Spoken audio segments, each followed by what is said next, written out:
Home মানে এটা নিচাসক্ত হোৱাৰ দিন।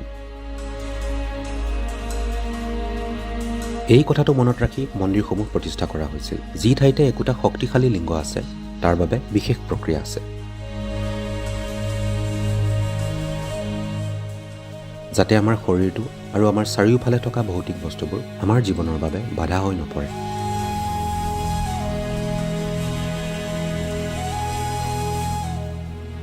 নমস্কাৰম সদ্গুৰু। শিৱভক্তসকলে সোমবাৰটো কিয় বিশেষভাৱে মহত্বপূৰ্ণ বুলি গণ্য কৰে? চাওক, চন্দ্ৰমাহৰ দিনপঞ্জী বিশেষ পদ্ধতিৰে কৰা হয়। ধৰি লওক প্ৰায় 28 দিনৰ। এই 28 দিনৰ 4টা ভাগ 4 সপ্তাহ। আজি মানডে, টিউজডে, সোমবাৰ। আপুনি জানে আজি সোমবাৰ। সোম মানে আজি নিচাসক্ত হোৱাৰ দিন। এইটো নিচাসক্ত হোৱাৰ দিন, মদৰ দোকানত নহয়, শিৱ মন্দিৰত।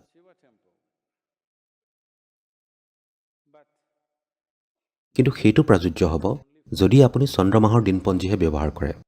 তেতিয়া মাহবোৰ বেলেগ হ'ব। আপুনি জানেনে, তাৰিখবোৰ বেলেগ হ'ব।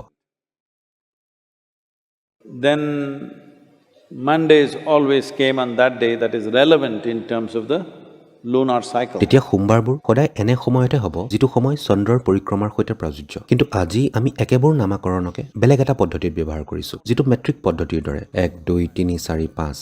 মই নাজানো তেওঁলোকে কিয় 100 দিনে এমাহ নকৰিলে, বা 10 দিনে এমাহ, বা তেনেধৰণৰ কিবা এটা নকৰিলে। তেওঁলোকে 30 দিন কৰিলে। যিহেতু ই ভালদৰে নিমিলা হ'ল, তেওঁলোকে এটা 30, এটা 31 আৰু অন্য এটাক 28, 29 কৰিলে। এইখন এখন খিচিৰি দিনপঞ্জী। কিন্তু এইটোৱে পৃথিৱীৰ নিয়ম হৈ পৰিল, কাৰণ পশ্চিমীয়া সমাজে ইয়াক জাপি দিলে আৰু ইয়াকে নিৰ্ধাৰিত নিয়ম বুলি মানি লোৱা হ'ল। ই সম্পূৰ্ণ খিচিৰি, কাৰণ সৌৰমণ্ডলৰ সৈতে ইয়াৰ কোনো সংগতি নাই। চন্দ্ৰমাহৰ দিনপঞ্জী বা চন্দ্ৰ সূৰ্যৰ দিনপঞ্জী, যাক আমি মানি চলোঁ, তাৰ প্ৰাসংগিকতা আছে, আৰু মাহবোৰ, সপ্তাহবোৰ আৰু দিনবোৰ সেইদৰেই সলনি হৈ থাকে। সেই সন্দৰ্ভতে সোমবাৰবিলাক কিছুমান প্ৰাসংগিক প্ৰক্ৰিয়াৰ বাবে তাৎপৰ্যপূৰ্ণ। এনে কাৰণতেই মন্দিৰসমূহ এনেদৰে তৈয়াৰ কৰা হৈছিল যে ইয়াৰ বঢ়াটোটা বিশেষ নিয়ম অনুসাৰে চলি থাকে। শক্তিশালী লিংগ থকা সকলো শিৱ মন্দিৰত এনে বিশেষ নিয়ম বন্ধা আছে। এই সকলোবিলাকৰ সম্বন্ধ আমাৰ চাৰিওফালে থকা গ্ৰহসমূহ আৰু উপগ্ৰহ চন্দ্ৰৰ অৱস্থানৰ সৈতে জড়িত। কাৰণ আমি জানিছিলোঁ যে এইবিলাকৰ সৈতে আমাৰ জীৱনৰ সম্বন্ধ আছে, কাৰণ আমাৰ দৈহিক গঠন আৰু আমাৰ এই অৱস্থিতি এইখন এখন কুমাৰৰ চাক, য'ত আমাক গঢ় দিয়া হয়। গতিকে ইয়াৰ সৈতে চন্দ্ৰ মিলাই চলিব লাগিব, যাতে শৰীৰটো আৰু আমাৰ চাৰিওদিশে থকা ভৌতিক বস্তুবোৰ আমাৰ জীৱনৰ বাবে বাধা হৈ নপৰে।